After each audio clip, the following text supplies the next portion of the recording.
Do you think that the people are involved in it as much as they should be? Unfortunately not.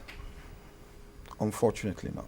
Why? And that is because of what Chamberlain said earlier. That there's a mindset in the country. A lot of people have lost hope in the system. Is that your mindset as well? That's not my mindset, although I haven't written or forwarded any literature to the committee, and I have strong views about certain things. But it's unfortunately we're at a stage where the average man on the street, looking at his unemployment status, how he's going to feed, so he feels slightly distant from what he considers theoretical issues. Do you think politicians understand that? The politicians or those in government, there are two different sets. Yeah, they're politicians first, and then they say they're in government. Yes, those in government, I'm not so sure a lot of them understand that on all levels. What about politicians? Because there is a sort of buffer, you understand, from society. Yeah, because but the average politician, I'll tell you, when you look at the grassroots, average grassroots politician understands that because they live in the midst of the people. And they're facing the economic problems that people are facing. What about the urban politicians? Is there any such thing as urban politicians? There are some briefcase politicians, you mean. A lot of them probably do not, they will, because they go to the same markets. So if you have 20 naira, what it could buy for you yesterday cannot buy today. So one way or the other, you'll know. You know, I say that because when people come forward and make such statements, yes, the ruling parties at whatever level think that this is just mere criticisms, just for the sake of it, because it's coming from maybe politicians. And even if people who are not politicians were to say that, they'll say, oh yeah, maybe you subscribe to the views of certain politicians, not even taking a look at that on its merit. Yeah, we're all guilty of that. If I say anything, my sister will say, that's political. You understand? We're all guilty of that. Well, what exactly are your expectations? You know, much as you've given us a very vague statement, your faith is just as much as your faith you have in anything run by Nigerians. That still has a very major question mark in it. But what exactly are your expectations from the constitutional amendment process? What would you like to see achieved by this process? I like us to look at the immunity clauses properly. You should take it off.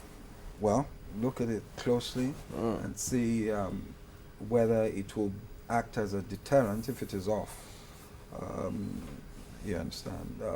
Then I'd like to see any possible way that we could strengthen the same thing we were talking about earlier, about the issue of the local governments being stronger. Not scrapping them and leaving us with 2 tiers of government? If you're going to leave... Not scrapping the local government, scrapping the state governments. What he was saying was he wanted removing... 2 tiers. Yeah, 2 tiers. Some say they want 2 tiers of government. Yes. Yeah. The federal, state, no local government. Some say it's the states they want off. Yeah, some say the states they want off. Whichever way, we should look at all that properly, you understand. And there are many other minor issues there, you understand. But I hope the process goes well. I hope Nigerians participate in the process.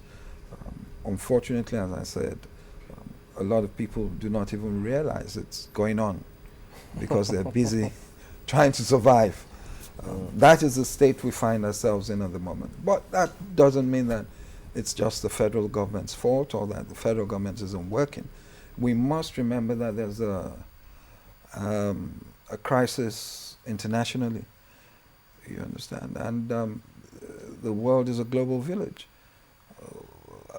Over 50% of our crude oil exports go to Europe and America. If they have their economic problems, it will affect us. Yeah, but the thing is, Nigerians, much as that may be the case, when Nigerians don't see a sort of plan from the government, where, for instance, now some companies, multinationals, have got facts and figures in the next 10, 15, even 20 years of what the crude oil price will be.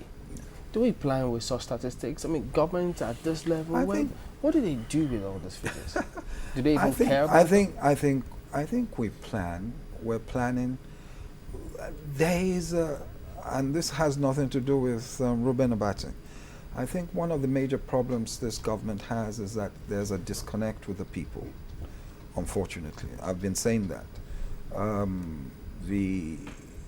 The people do not know what the federal government is up to.